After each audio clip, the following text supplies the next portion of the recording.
cifra ou ficaria com o Cebolinha até dezembro perdendo o jogador de graça. Hypar o conteúdo mais ainda pra gente trocar essa ideia maravilhosa dessas notícias importantes que, bombaram estreia do Verdão na Copa do Brasil. Jogo em que o torcedor tinha a garantia. As informações de dentro do Palmeiras davam como certa a participação de Paulinho como novidade entre os relacionados do técnico Abel Ferreira para este jogo em que seria muito importante, haja vista o nível técnico do adversário, uma equipe da Série D, o Palmeiras estreia em casa, a Copa do Brasil, expectativa de um bom jogo, partida mais leve, menos pegada em relação à intensidade de Campeonato Brasileiro, de Libertadores, porém, de última hora, o médico do Palmeiras, Pedro Pontin, já disse que Paulinho, que treina em ritmo competitivo, Paulinho, que já faz atividades normais com os jogadores, Paulinho, que recentemente até viajou para a Colômbia, para a Bahia, já faz parte do dia a dia dos jogadores do Palmeiras nessa rotina de jogos, o Paulinho vai esperar mais um pouquinho. E o pior, uma informação de que o jogador agora só pode retornar em maio, ou seja, praticamente um ano depois da estreia dele com a camisa do Palmeiras oficial, que foi às vésperas do Mundial de Clubes de 2025. Portanto, uma notícia devastadora para as expectativas do atleta, expectativas da torcida e, mais uma vez, de uma falta de transparência absurda do departamento médico do Palmeiras. O que acontece com o Paulinho?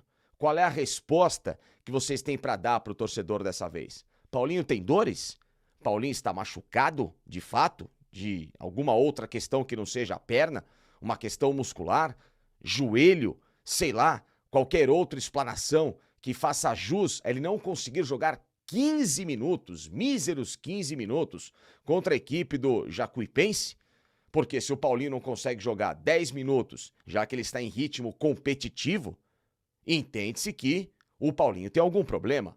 Ou então é o departamento médico do Palmeiras que tem algum problema e que não consegue explicar direito para o torcedor.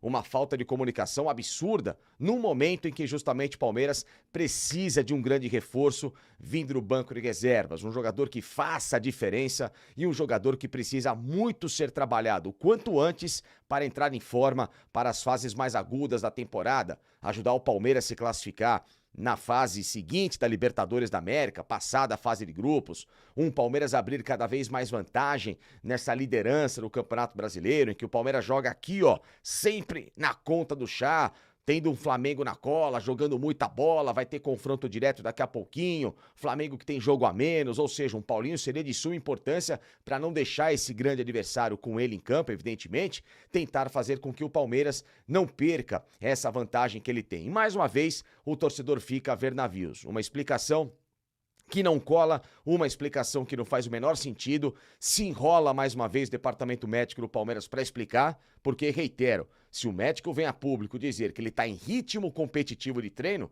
meus amigos, o Paulinho está pronto. Vocês vão esperar o Paulinho para jogar quando? Em Libertadores fora de casa, contra o Cerro Porteño, num jogo que vai ser muito importante, valendo liderança do grupo? Jogar fora de casa, por exemplo, contra o Remo? Jogar clássico contra o Santos, né, que vai ser um jogo muito mais pegado, ou seja, são várias opções aí daqui pra frente de jogos complicados, de jogos que são menos confortáveis do que ter o jogador diante do Jacuipense no Allianz Parque, num jogo de festa e num jogo que o torcedor espera que o Palmeiras jogue de uma forma mais leve e tenha um resultado que possa dar garantias de uma provável evolução daqui pra frente de uma equipe que precisa voltar a jogar muito melhor. Enfim, né? Tudo dava certo para que o Paulinho jogasse e, mais uma vez, um atraso do departamento médico do Verdão. Mas o que importa mesmo nesta quarta-feira é que estourou essa bomba de última hora, um zagueiro que sempre foi muito bem pedido aqui nas lives do canal do Facincani, por isso que eu falo para você deixar o seu like, hypar o conteúdo agora se não hypou e em especial se inscrever aqui no meu canal e ativar o sininho, porque nas lives de pós-jogos ou daquelas que eu invariavelmente fazia, né, ao longo dos dias, sem estar nessa correria agora de paneleiros, que você pode me acompanhar na Foi o que eu disse TV, ou então na própria Jovem Pan, eu tinha uma rotina melhor pra gente conversar diariamente, e muita gente falava: Facinca, por que o Palmeiras não desiste do Nino, que é um zagueiro caro, já que o Zenit travou a história, vai atrás do Barbosa, o Botafogo tá em dificuldade financeira, os caras estão com transfer ban, é muito mais fácil contratar o jogador, e o Palmeiras focado na contratação do ex-zagueiro do Fluminense. Só que nesta quarta-feira veio uma notícia devastadora lá no Rio de Janeiro, de Alexander Barbosa, que não renovou o seu contrato com o Botafogo, a história ficou travada, ele não quer continuar por falta justamente de projeto e de garantia financeira, e os empresários do jogador, nos últimos dias, entraram em contato com a diretoria do Palmeiras e perguntaram se havia interesse em ter Alexander Barbosa como reforço. E a diretoria do Palmeiras disse sim, queremos esse jogador. E agora o processo de negociação segue a todo vapor. Primeiro, o Palmeiras, ele quer o jogador para junho. Claro, porque quanto mais reforços, melhor para a sequência da temporada. Só que tem um imbróglio nessa história. E o zagueiro Nino? Como eu falei agora há pouco, prioridade, plano A, B, C, D, E, F, G, o alfabeto inteiro de planos para o Palmeiras com este atleta. Palmeiras que conversou com o Zenit no começo do ano, depois no final da janela e deixou tudo alinhavado para depois da Copa do Mundo. O Zenit disse que quer terminar o Campeonato Russo para negociar o Nino, que já pediu para ir embora e se acertou com o Palmeiras. O Zenit disse ok ao Palmeiras, proposta de 14 milhões de euros em mãos dos russos para dar o último aval à canetada e liberar o Nino depois da Copa do Mundo. Será que com essa história do Barbosa a situação está inviabilizada? O que eu ouvi nesta quarta-feira foi o seguinte: uma negociação não trava a outra, e explico por quê. Primeiro, o Nino não tem nenhuma situação burocrática de jogos no Brasil que o pudesse travar no regulamento do Campeonato Brasileiro, diferente do Barbosa, que tem 9 jogos feitos pelo Botafogo no Campeonato Brasileiro e faltam 3 para ele não poder mais atuar nesta competição em 2026 por um outro clube. O número de jogos agora subiu para 12 e, portanto, o Botafogo tem 6 partidas por fazer até a reabertura da janela. Então, o Palmeiras, nesse caso, correria contra o tempo para tentar fazer algum acordo com o Botafogo que impedisse do Alexander Barbosa entrar em campo nessas próximas partidas e ter o jogador no meio do ano junto com o ex-zagueiro do Fluminense. Só que a tendência de momento é a seguinte, vamos explicar. Como o Palmeiras está alinhavado, engatilhado para ter o Nino no aguardo do jogador, o Palmeiras conversou com o staff do Alexander Barbosa e propôs o seguinte: se o Botafogo aceitar uma compensação financeira que não seja pesada num valor menor, entenda-se isso, menor do que o Palmeiras pagou pelo Marlon Freitas, que tinha 1 ano de contrato por cumprir com o Botafogo ainda, e o Palmeiras foi lá e executou o pagamento desse valor para ter o Marlon Freitas em janeiro desta temporada, no caso dezembro para janeiro, o Palmeiras teria Alexander Barbosa em junho. Haja vista que o Botafogo precisa de grana para pagar as dívidas que o geraram esse transfer ban agora do Juan Seco, mais um jogador que o Botafogo não pagou para a equipe do Ludogorets da Bulgária e que entrou na FIFA contra a equipe carioca. 3 janelas de suspensão para o Botafogo caso essa dívida não seja paga. E, portanto, o Botafogo quer uma grana imediata.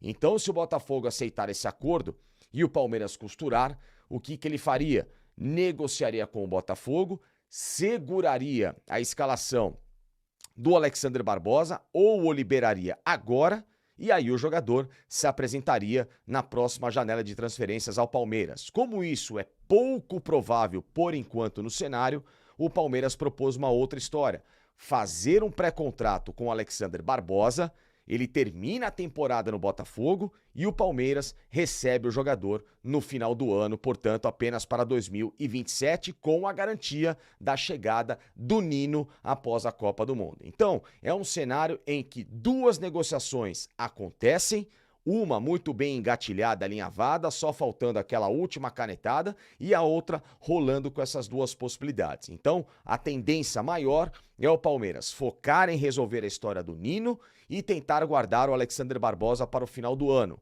Porém, repito, o Palmeiras tem como cenário, não vou dizer utópico, mas um cenário de muita tentativa também, de uma prospecção inicial, de ter esses dois jogadores no meio do ano. E aí, obviamente, o Palmeiras colocaria no mercado um dos seus zagueiros para negócio. O caso mais próximo disso acontecer, do jovem Benedetti, haja vista que o Barbosa é um zagueiro canhoto, pedido pela experiência que o técnico Abel Ferreira tanto quer no elenco, diferente do Benedetti, que é um zagueiro mais jovem, que não conseguiu se desenvolver, e, portanto, o Palmeiras abriria essa vaga de zagueiro canhoto para o Alexander Barbosa numa negociação do Benedetti e receberia o Nino para ser mais uma opção de zaga e o Palmeiras fechar um quarteto com jogadores importantes, com o Gustavo Gomes, com o Murilo, com o Bruno Fux, com o Nino e, por que não, com o Alexander Barbosa. Portanto, 5 opções pesadas de zaga para o meio do ano num cenário perfeito. Caso contrário, o Palmeiras recebe Alexander Barbosa em 2027 para ter o ex-capitão do Fluminense, campeão da Libertadores em 2023, assim como Alexander Barbosa no ano seguinte foi campeão com a equipe do Botafogo da mesma competição no ano de 2024. Tá aí? Gostaram das informações? Então, deixa like, hype este conteúdo que é muito importante, mas acima de tudo, por favor, se inscreva aqui no canal do Facincani, que eu quero sempre a presença de todo mundo. Até a próxima! Fala aí pessoal, estamos aqui com mais um vídeo no canal, com informações aí do nosso Verdão, com Jorge Nicola trazendo atualizações.